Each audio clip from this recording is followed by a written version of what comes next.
আজকের সবচাইতে বড় খবর, আজ সকাল হতে না হতেই নদিয়ার চাকদহে ইডির হানা এক বাড়িতে।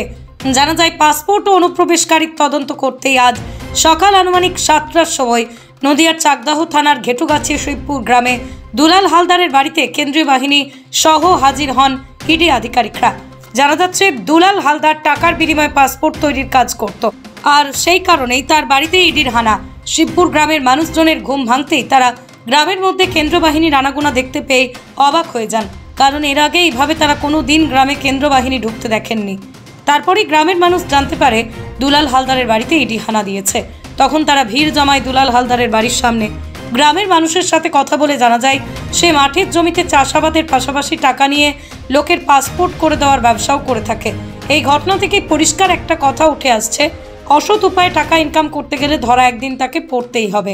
দুলাল হালদারের বাড়ি থেকে সে যে এই কাজের সাথে জড়িত তার কোনো প্রমাণ জোগাড় করে তার বিরুদ্ধে কোনো ব্যবস্থা ইডি নিতে পারে কিনা, সেটা এখন দেখবার বিষয়। দুলালের বাড়িতে কখন এসছে?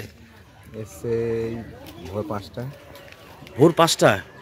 এখনো রয়েছে? কবে থেকে করে তাও? অনেকদিন করে, অনেকদিন ধরে পাসপোর্টের কাজ করে। ও আমরা ঘুম থেকে উঠে শুনছি যে এসছে। এই বাড়িওয়ালার নাম কি? দুলাল। দুলাল কি? হালদার। হালদার কি করে কাজ?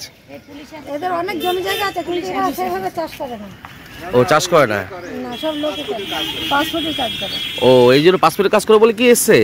মনে হয় হ্যাঁ, তো পুলিশের আছে। ও কি করে কাজ করে? পাসপোর্ট করে? পাসপোর্ট করে দেয়। আচ্ছা, পাসপোর্ট করে দেয়। আজ সকালে কখন থেকে এই পুলিশ দেখছেন? সকাল কটা? 7টা, 7টা। 6:30 7টা থেকে রয়েছে পুলিশ এখানে। ওর কি স্ত্রী অসুস্থ হয়ে গেছে? হ্যাঁ। ওকে নিয়ে কি হাসপাতালে গেছে?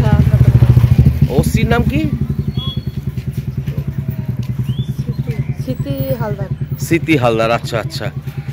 ওই পুলিশ আসলো কেন? এই যে কেন্দ্রীয় বাহিনী মিলিটারি সব এসছে। তা তো বলতে পারলাম না আমরা। আচ্ছা, গ্রামের মানুষ সব তাকিয়ে আছেন, দেখছেন? দেখছি সবাই। এর আগে কি এই বাড়িতে এরকম হয়েছে? না, হয়নি। হয়নি।